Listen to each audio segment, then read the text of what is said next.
Hydronephrosis is a common condition where there is dilatation of the kidney and dilatation of the pelvic analysis system. This is the commonest anomaly which can be picked up on the and antenatal ultrasound during pregnancy.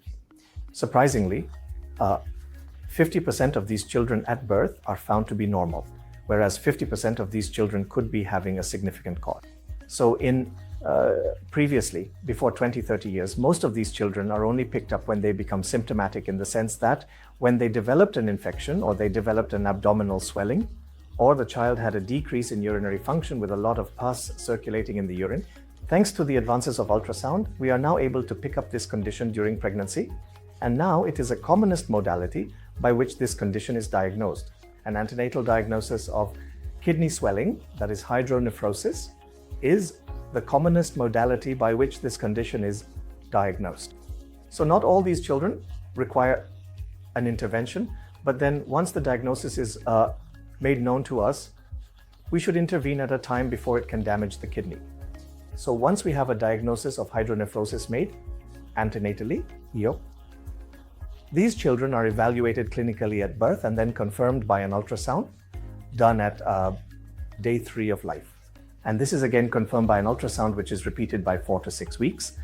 Based on the findings, the possibility of an obstruction is confirmed by performing a nuclear scan, which gives us 2 informations. That is, 1 is the presence or absence of obstruction, and 2, what is the degree of functional compromise of the kidney.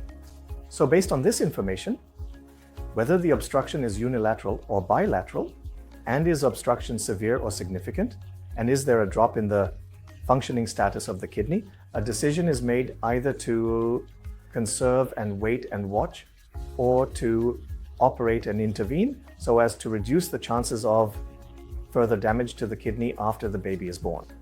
So the surgery for hydronephrosis is called pelvicalyceal, where we remove the obstructing segment and then restore the continuity with the wide anastomosis. This can be performed by open surgery. In the present era, however, it is done by minimal access surgery, mainly by laparoscopy.